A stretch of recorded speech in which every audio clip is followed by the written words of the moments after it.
Hey guys, and welcome back to another one. Now today we are going to talk a little bit about audio, microphones and also audio interfaces. In this particular case, a set of two. There are endless options on the market, so today we are going to focus on these two. And for those of you that are interested in audio videos, which is what we are doing right now, I will come up in a near future with a few comparisons of everything that I've used so far in terms of audio, microphones, etc., so that we can, at the end of the day, make a better decision. Now, more important than anything that I will say on this video is that everything that you will hear since the beginning of the video till the end is coming from the microphone that I've got right over here and through this audio interface. So I will talk a little bit about the microphone, starting to say that it's a Comica microphone model V20. It is an XLR microphone, which is this kind of connection, 3 pins I will show you on screen for those of you that are not aware.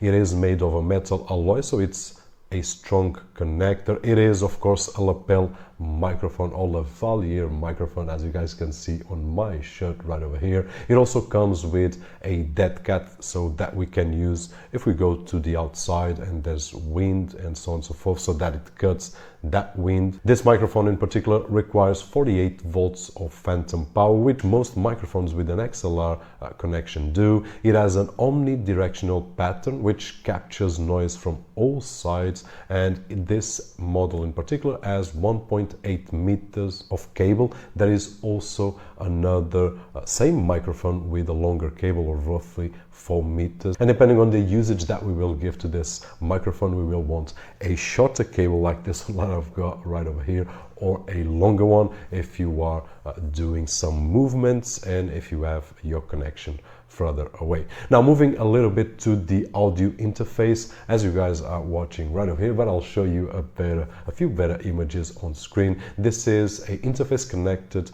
to my computer with only one cable. It is a USB cable, so we don't need any other cables to power this unit. It has 2 inputs that will accept XLR microphones like the Comica V20 that we are using right now, or we can use microphones or other instruments with a 1/4-inch jack connector. Now, it's capable of delivering 48 volts of phantom power, which we are using right now to power the microphone that is recording the audio.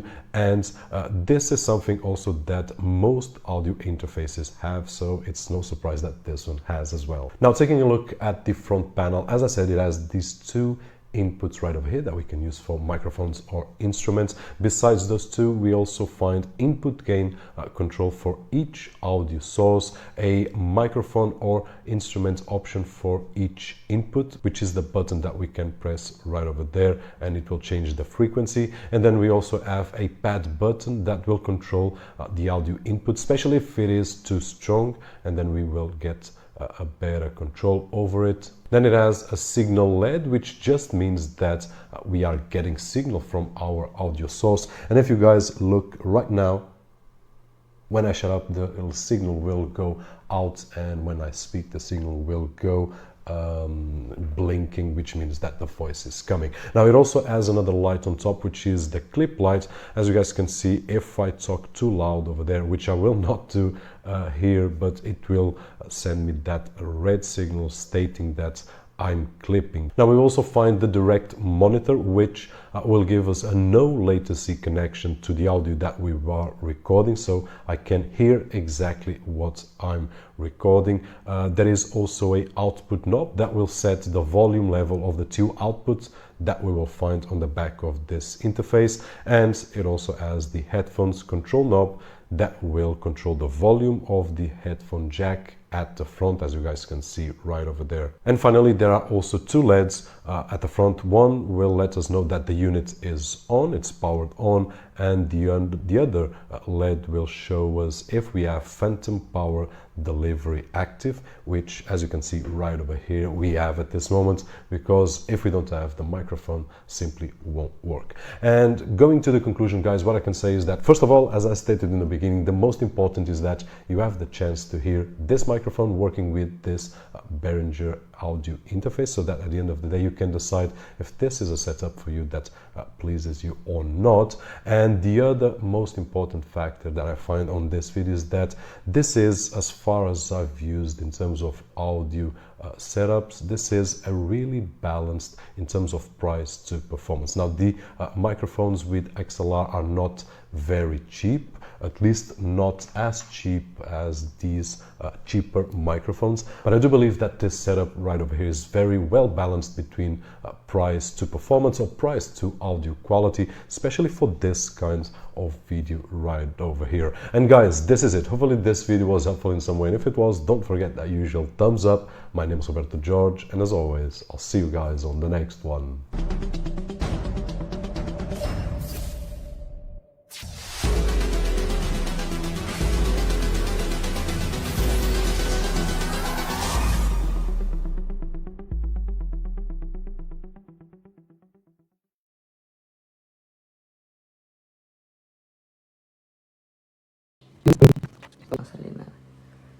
Okay.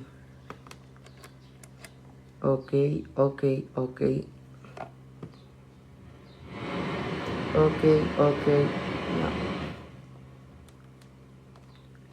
No se escucha este canal, no sirve.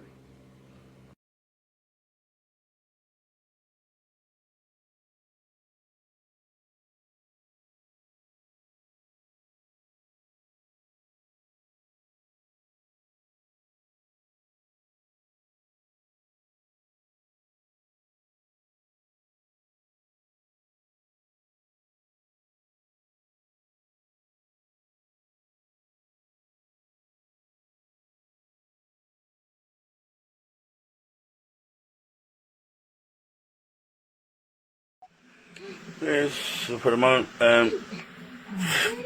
quality sound not good. The mic, attached to the mic, cuts in, cuts out sometimes. I can't get that the volume is not that great on it. It's good for a beginner. Would have preferred something a little more professional.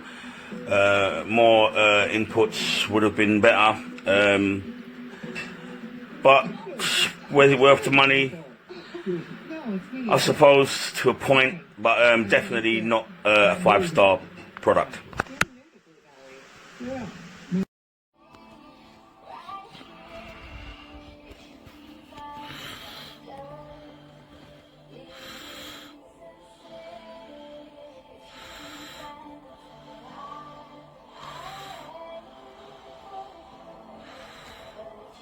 As you can see, obviously, all the pixels are gone. It's obviously been damaged in transport.